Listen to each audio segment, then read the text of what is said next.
إن الحمد لله والصلاة والسلام على رسول الله ونشهد أن لا إله إلا الله وحده لا شريك له لا جد له ولا ند له ولا مثل له ونشهد أن سيدنا وسندنا وحبيبنا وطبيبنا وطبيب قلوبنا ومولانا محمدا عبده ورسوله صلى الله عليه وعلى آله وأصحابه وبارك وسلم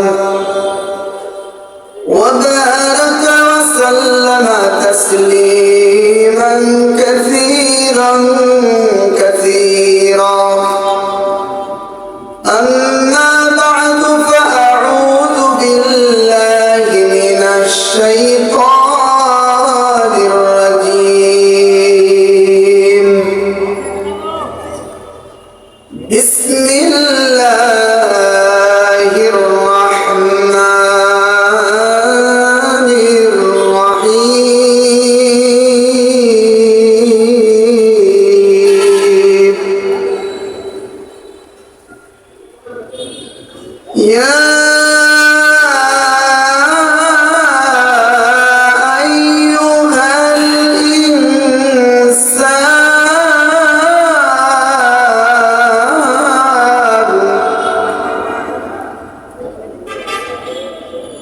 ما ضرك بربك الكريم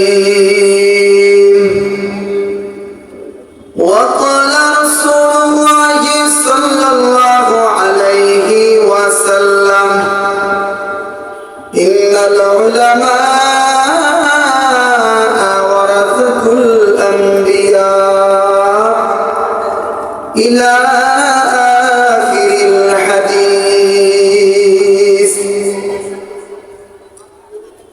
صدق الله العلي العظيم وصدق رسوله النبي الكريم ونحن على ذلك من الشاهدين والشاكرين والحمد لله رب العالمين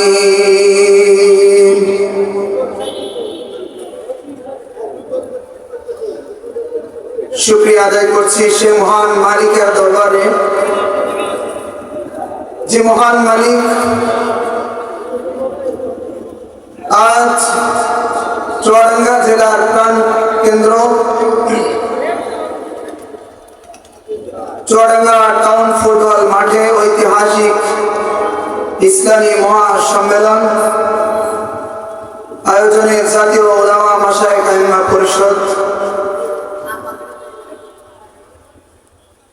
আজকের মাহফিলের প্রধান আকর্ষণ প্রধান অতিথি হযরত মাওলানা হাফিজুর রহমান সিদ্দিকী সাহেব অল্প কিছু সময়ের মাঝে আমাদের মধ্যে উপস্থিত হবেন।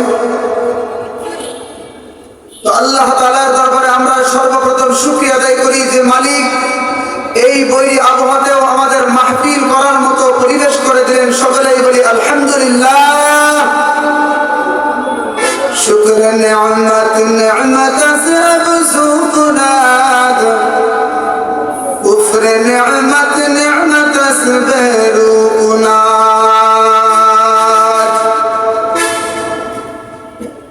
আল্লাহ পাকের বান্দাগণ,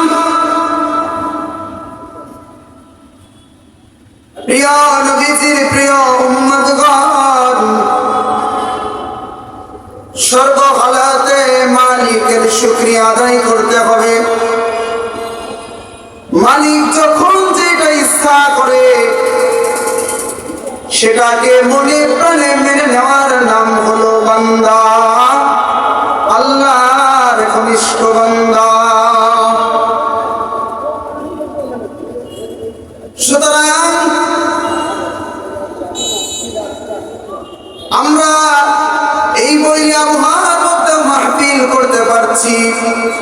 মালিকের দরবারে দিন থেকে শুকরিয়া আদায় করতে থাকি।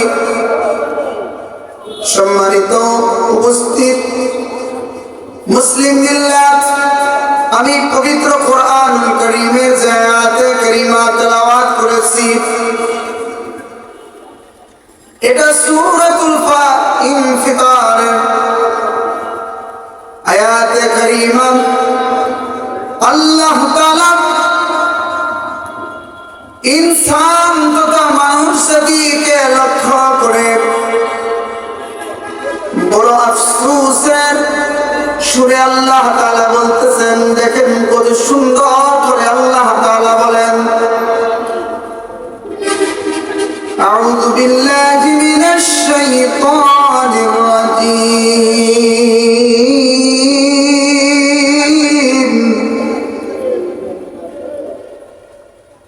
ইয়া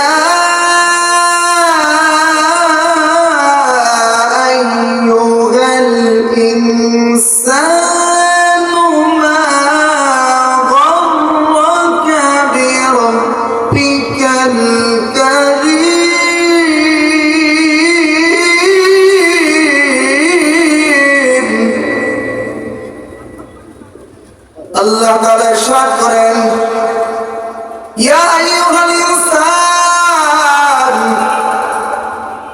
হে মানব জাতি, মা গররাকা বিরাব্বিকাল কারীম, তোমাকে মহামহিয়ান রব আল্লাহ তাআলা, দয়াবান আল্লাহ তাআলার ব্যাপারে কোন জিনিসে ধোঁকায় ফেলেছে? মা গররাকা বিরাব্বিকাল কারীম, আল্লাহ তাআলা কো এমন রব, এমন মহান প্রভু যার দয়ার কোনো সীমা নাই, সংখ্যা নাই। তুমি আজকে দুনিয়ার মধ্যে এসে সকল মানুষকে তুমি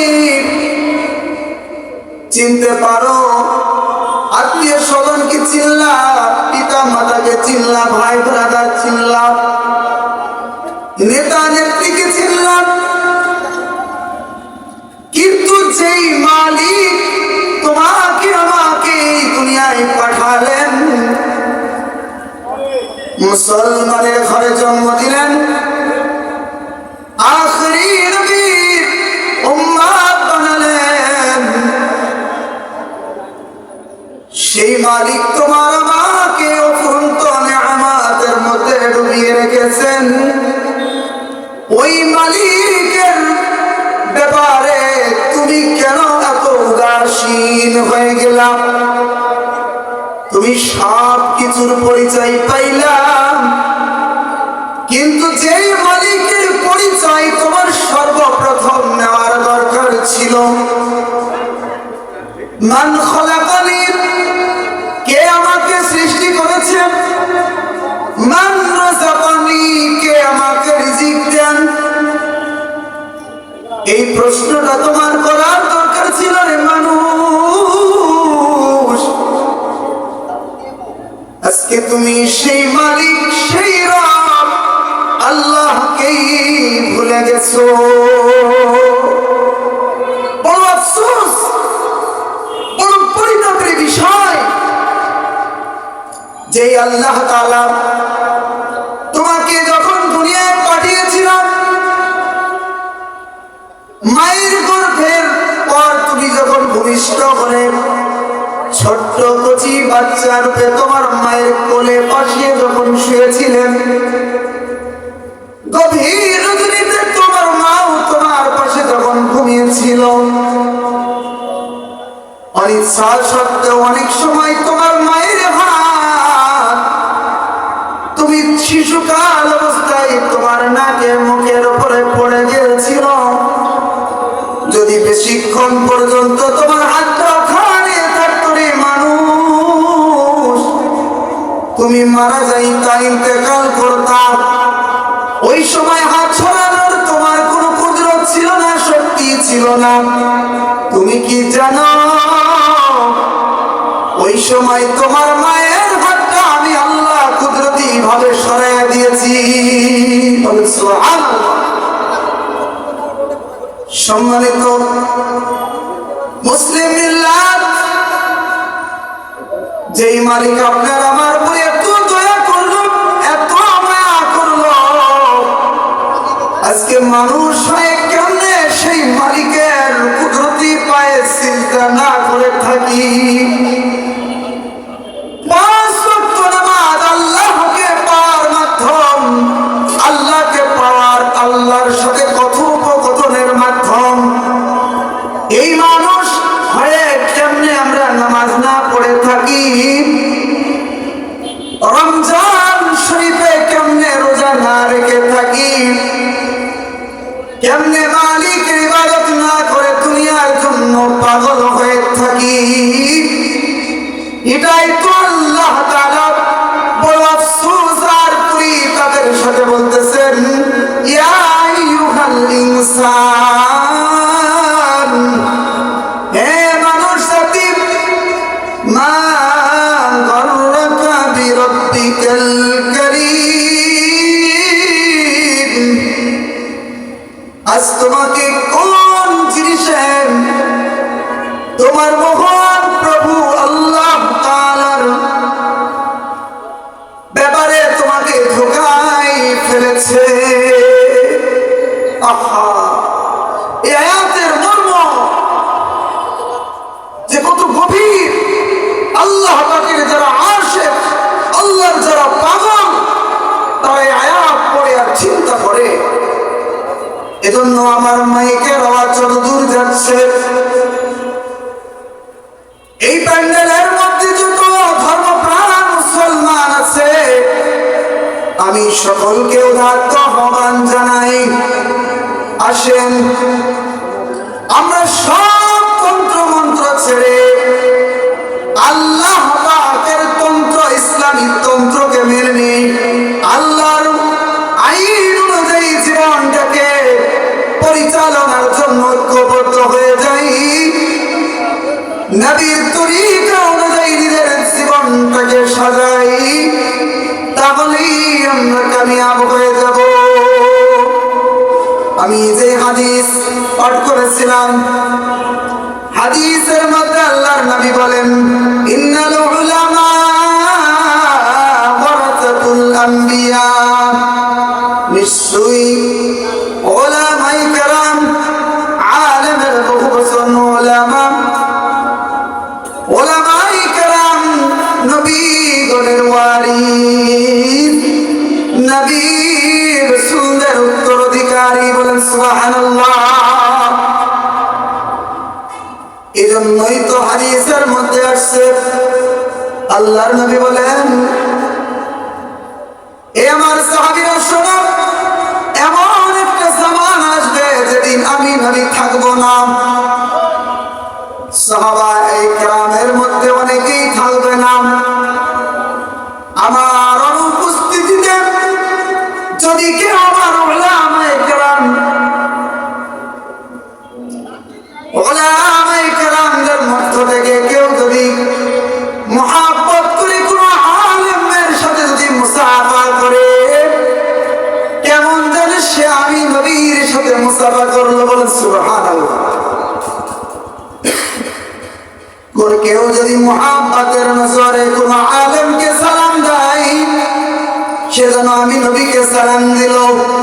কেউ যদি আমার ওয়ারাসাতুল আম্বিয়া, কোন আলেমকে যদি হাদিয়া তোহফা দেয়, তাদেরকে দাওয়াত খাওয়াই, সেজন্য আমি নবীকেই দাওয়াত দিল। বলেন সুবহানাল্লাহ। সুতরাং সম্মানিত মুসল্লিয়ান কেরাম, আপনারা প্রত্যেকে নিজ নিজ মহল্লার, নিজ নিজ এলাকায়, আপনার আশেপাশে যত উলামায়ে কেরাম আছে, উলামায়ে কেরামকে অবশ্যই শ্রদ্ধা করবেন, তাজিম করবেন। আর উলামায়ে কেরামদের প্রতি আমার আহ্বান, সম্মানিত উলামায়ে কেরামের চরম চরম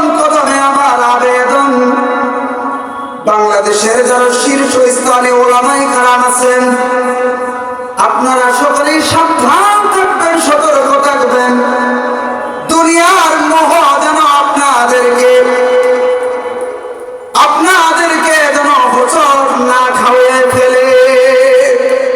বলা সুচের সাথে বলতে হয়, আজকে বর্তমানে বাংলাদেশের অনেক ওলামায়ে কেরাম যাদেরকে আমরা অনুসারী মনে করি, হকের ঝান্ডা বাহক মনে করি, আজকে অনেকেই দেখছি দুই একটা আসনের লোভে, এমপিদের লোভে আজকে তারা গণতন্ত্র মার্কা বিভিন্ন দলের সাথে ঐক্য করার জন্য, জোট করার জন্য তারা বিভিন্নভাবে ইঙ্গিতে কথা বলতেছেন। অথচ এই পরিস্থিতিতে উচিত ছিল আল্লাহর জমিনে আল্লাহর দ্বীন